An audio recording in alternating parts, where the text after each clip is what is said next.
I'm really suicidal, but God, don't tell anybody. You can say, I can't promise that. You know, if you're threatening harm to yourself or harm to another person, I can't keep that confidentiality. I can't keep that confidentiality. I'm a therapist. Everything that somebody says to me in a client setting is confidential, except they say they're going to kill themselves. They say that they're going to kill somebody else. They say that they're abusing an elderly person, a disabled person, a child. So you can't keep that confidentiality. I can't keep that confidentiality. We're going to get that person help, if that means breaking their confidentiality. Give them hope that things will get better. Get them to the right person, whether that's me, whether that's somebody that they really respect. There are a lot of students on campus that don't know about me, that have never met me, that have stigma against counselors. And so if you say, hey, I want to take you over to the counselor, you know, counselors are crazy, or, you know, whatever. Okay, do you guys? This is true. Okay, you know, do they have a relationship with Brett? Do they have a relationship with Larissa? Do they have a relationship with Joseph? Do they have a relationship with Kirsty, Carol? You know, somebody, a favorite teacher. So find out who their person is on campus and maybe bring them to them and say, you know, hey, now then maybe, hopefully Brett will say, oh, Ruth, she's pretty cool. You can go talk to her, you know, that kind of a thing. But it could be that interim step that they may need to have. So, you know, some of the stuff is so easy. You're not going to embarrass somebody. You're not going to criticize somebody. How not to work with distressed students.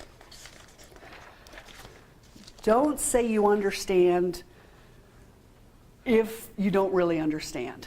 You know, if someone has lost their parent, oh, I'm so sorry, I totally understand. I've never lost a parent. I can say, wow, that must be really hard. I'm so sorry. How can I help? Don't try not to overreact. If somebody, you know, if you see somebody and they have cuts on their arms, that can be pretty alarming to a lot of us. Just as an aside, cutting behavior does not equal suicidal behavior. Does everybody know that? Does anybody have questions about that? Anybody? Hello? Does anybody have questions about cutting does not equal suicidal behavior, Gillette? No. Why? I do. Why? Why? Okay. So when I think about why a person cuts, I think about that they have this internal emotional pain and nobody can see that. And so if they make it visible, then it becomes real. If it's just kind of within their head, they can say, oh, I'm crazy, or oh, I'm just being stupid, or I'm just too sensitive, or any of those kinds of things. But they try to make that pain more visible. And then it's like, okay, now I can put Band-Aids on it. I can treat this. I can heal this. But I may not know how to heal this part. So it's a concerning behavior, absolutely. And people who, there is an overlap of people who cut and people who are suicidal. So I don't want you to blow it off and go, oh, that's no big deal. But I also don't want you to like, the sky is falling and oh my God, cutting behavior and they're suicidal and race them to the hospital and all of that kind of stuff. You're not going to tell anybody to cowboy up, any of that kind of stuff. So I don't have to tell you guys that. The thing that we talk about is if you believe after talking with a student and you know I'm going to go home tonight and I'm going to have dinner with my family and I'm going to watch some TV and this is just going to gnaw at me, do something. You know what I mean? That's kind of my thing, is if this is going to haunt me, if it's just going to be this voice in the back of my head all night long, I need to get that person to somebody that they care about and trust. Okay, when to make a referral. So if it's beyond your skill level, I mean, so Rachel Christensen, she's not here today. She's a counselor, she's a trained counselor. Joseph is a trained counselor.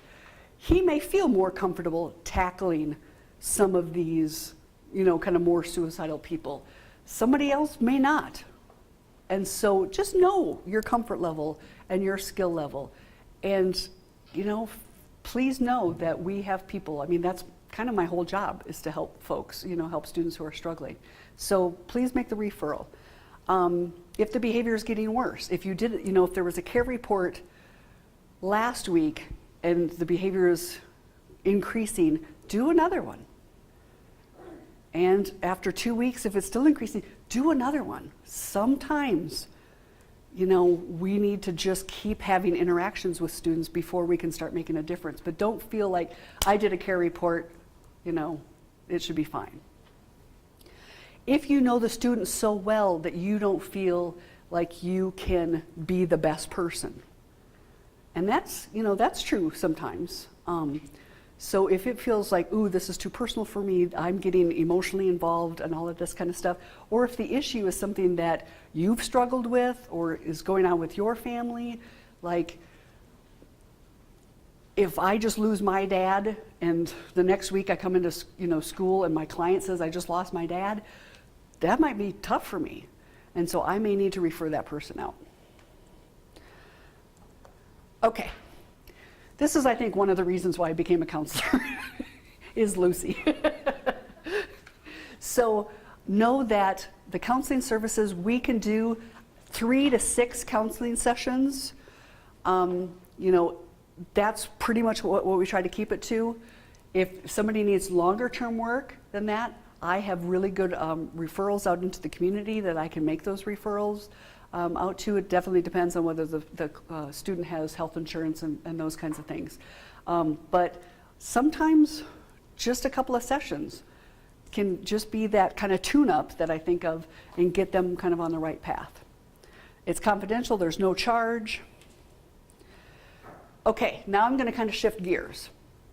So an emergency safety plan. How many of you guys went through Jason's ALICE training? Okay, everybody, most everybody? Over there, Chad did it. Okay, and Chad, yeah, the ALICE training that Chad did. So that is to try to get us, you know, thinking about our spaces that we work in. So in your office, you know, if somebody becomes really violent and threatening and those kinds of things, how close are you to your phone? Do you have easy access to a door? Can you hide under your desk? Any of those kinds of things. One of the things that I learned in private practice was, you know, those the pen cups that we have on our desks with all of our pens. I used to always keep my scissors in there, and I had a suicidal client in my office, and she was kind of pacing around, and she saw that scissors, and she went for it. And I went, well, of course, I dealt with the situation. And then the next day, I was like, that scissors is going in my drawer.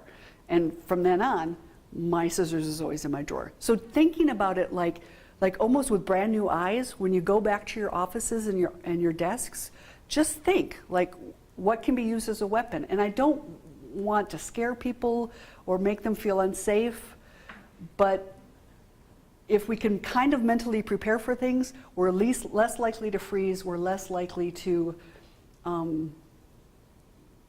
not do well under those kind of circumstances.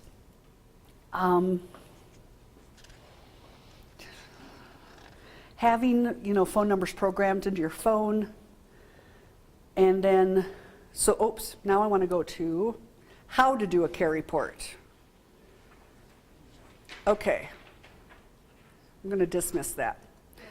All right, so on every desktop, how am I doing on time, Kirsty? You have 6 minutes. 6? Beautiful. On every desktop at NWCCD, there should be this button. So I'm pointing to my screen. Sorry. The red cross.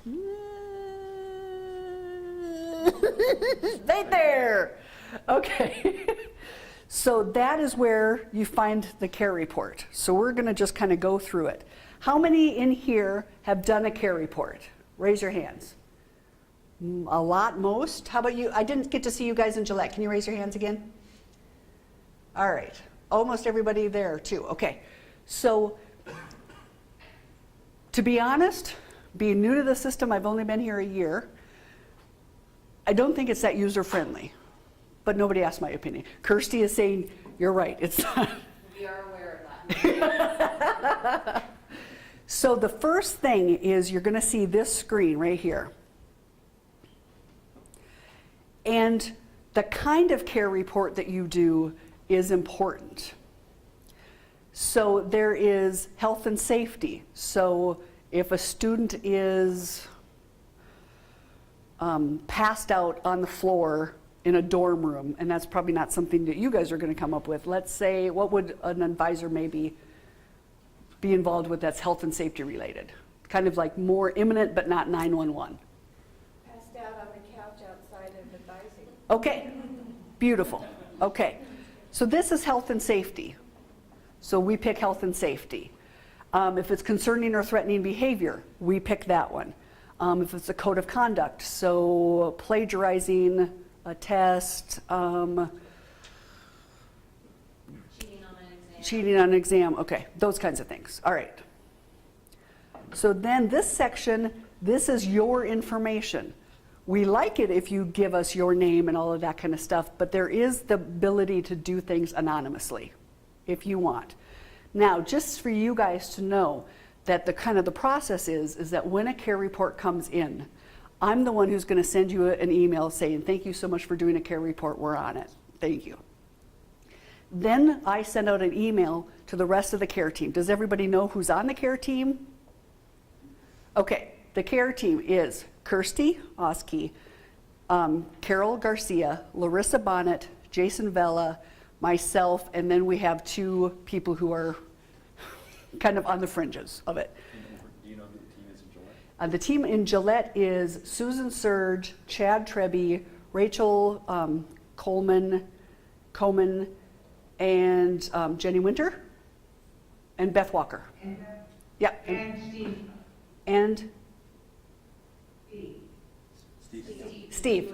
Oh, okay, great, thank you.